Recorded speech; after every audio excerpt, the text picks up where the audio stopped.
आदाब दोस्तों, मैं हूं आपके साथ गुफरान मलिक और आप देख रहे हैं सुनो जनता की आवाज़ न्यूज। बिहार में भारतीय जनता पार्टी के खिलाफ सभी विपक्षी दल इकट्ठा हुए। आने वाले 2024 के लोकसभा चुनाव को लेकर एक अहम बैठक की गई विपक्षी दलों के द्वारा, और इसी बात पर चर्चा की गई कि भारतीय जनता पार्टी को रोकना है।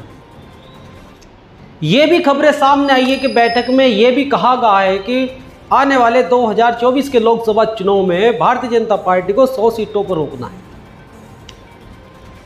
समाजवादी पार्टी के अखिलेश यादव, आम आदमी पार्टी के अरविंद केजरीवाल, तृणमूल कांग्रेस पार्टी की ममता बनर्जी, लालू यादव, नीतीश कुमार, सभी दल इकट्ठा हुए जो विपक्ष के। लेकिन जनता में इस बात की चर्चा तेज है कि सभी विपक्षी दलों ने दलित और मुस्लिम से किनारा किया है। ऐसी चर्चा क्यों है? अब ये तस्वीर देखिएगा, ये उसी विपक्षी दलों की बैठक की तस्वीर सामने आई है। जो नेता इसमें मौजूद रहे, सभी की तस्वीरें हैं,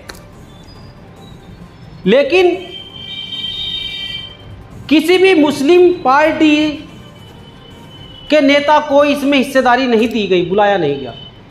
बदरुद्दीन अजमल को नहीं बुलाया गया, MIM को नहीं बुलाया गया, मुस्लिम लीग को नहीं बुलाया गया, डॉक्टर अयूब को नहीं बुलाया गया, किसी को नहीं बुलाया गया।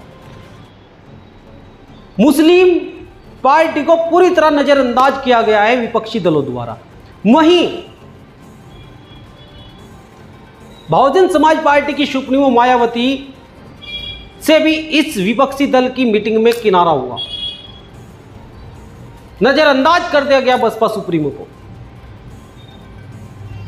और ये दोनों चेहरे, MIM के सदर असदुद्दीन ओवैसी और बसपा की सदर मायावती को इस मीटिंग का हिस्सा न बनाने पर जनता में चर्चा तेज है कि ये सभी विपक्षी दल जो इकट्ठा हुए भारतीय जनता पार्टी के खिलाफ, ये मुस्लिम और दलित से किनारा कर रहे हैं।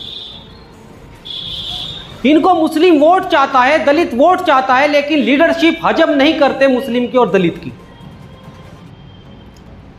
आखिर क्या कारण है?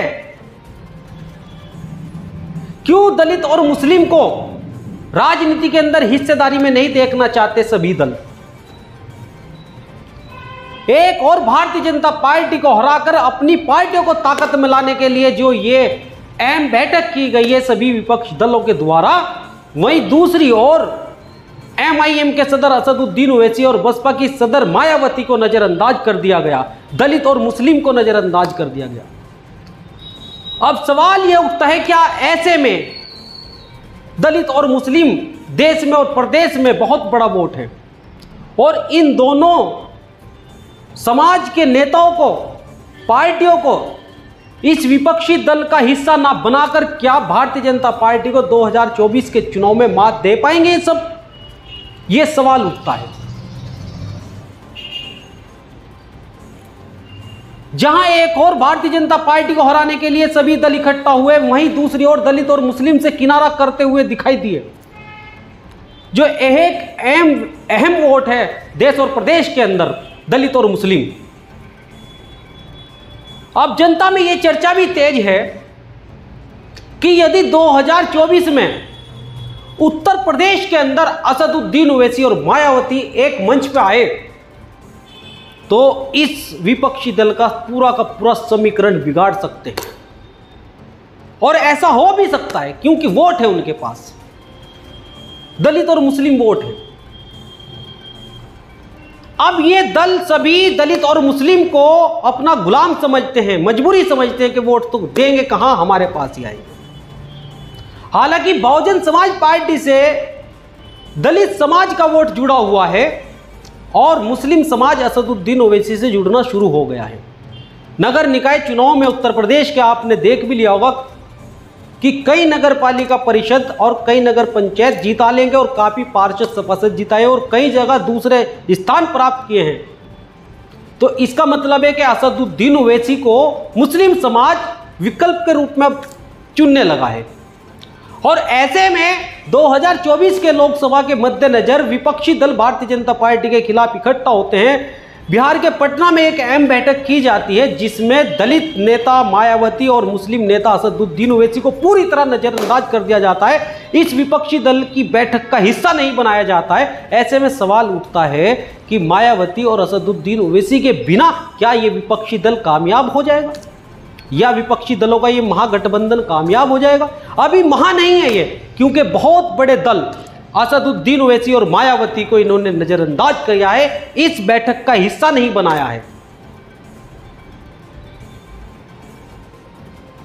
उत्तर प्रदेश की 4 बार मुख्यमंत्री रही मायावती को नजरअंदाज कर दिया गया। एमआईएम के सदर सांसद असदुद्दीन ओवैसी को नजरअंदाज कर दिया गया।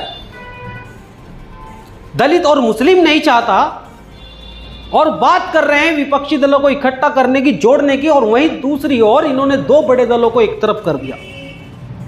और उत्तर प्रदेश के अंदर लोकसभा चुनाव में अगर ये दोनों दल एक जगह आए तो इस विपक्षी दल के छक्के छुड़ा देंगे, ये तय है। वोट का समीकरण बता रहा है। तो आखिरकार मुस्लिम समाज को राजनीतिक हिस्सेदारी में नहीं देखना चाहते वो तमाम दल जो मुस्लिमों के वोट के ऊपर राजनीति कर रहे हैं, जिंदा है। समाजवादी पार्टी 2022 का जो विधानसभा चुनाव उत्तर प्रदेश में हुआ है उसमें देखने को मिला है कि समाजवादी पार्टी के अधिकतर विधायक वहां पर बने जहां मुस्लिम बहुमूल्य सीटें हैं, तो मुस्लिम समाज के ऊपर जिंदा है। ममता बनर्जी की अगर आप बात करें तो पश्चिम बंगाल में मुस्लिम समाज पर जिंदा है। लालू यादव की बात करें तो बिहार में मुस्लिम समाज पर जिंदा है। कांग्रेस की अगर बात करें तो मुस्लिम समाज पर जिंदा है। और ये तमाम पार्टियां जो मुस्लिम समाज के वोट पर राजनीति करती हैं और जिंदा हैं, वो मुस्लिमों को सियासी हिस्सेदारी से दूर रखना चाहती है, केवल एक वोट के नाम पर इस्तेमाल करना चाहती है। और ये साबित कर दिया विपक्षी दलों ने इकट्ठा होकर उस मीटिंग के अंदर असदुद्दीन ओवैसी को उस मीटिंग का हिस्सा ना बनाकर यह साबित कर दिया कि मुस्लिम समाज का वोट चाहता है, लीडरशिप नहीं चाहती। सब इकट्ठा हुए लेकिन दलित मुस्लिम को एक तरफ कर दिया गया, बहुजन समाज पार्टी को और एमआईएम को एक तरफ कर दिया गया। तो जनता में यह चर्चा तेज है कि यह गठबंधन इनका क्या संभव हो जाएगा इन 2 दलों के बिना। उत्तर प्रदेश के अंदर 80 लोकसभा सीटें हैं, बल्कि सियासतकारों का तो यह कहना है कि उत्तर प्रदेश ही तय करता है केंद्र में सरकार किसकी बनेगी। जिसकी सीटें उत्तर प्रदेश ज्यादा जिता कर देता है अधिकतर उसी की केंद्र में सरकार बनती है। और यहां पर अगर असदुद्दीन ओवैसी और मायावती एक मंच पर आए तो इस विपक्षी दल का सारा खेल बिगाड़ देंगे जो ये बना रहे हैं भारतीय जनता पार्टी के खिलाफ। तो दोस्तों कमेंट बॉक्स में आप अपनी राय जरूर देना कि दलित और मुस्लिम के बिना, यानी एमआईएम और मायावती के बिना, असदुद्दीन ओवैसी और मायावती के बिना क्या ये विपक्षी दलों का महागठबंधन कामयाब हो पाएगा या नहीं हो पाएगा। आप कमेंट बॉक्स में अपनी राय जरूर देना। तो अब के लिए इतना ही। बने रहिएगा हमारे साथ और देखते रहिएगा सुनो जनता की आवाज न्यूज।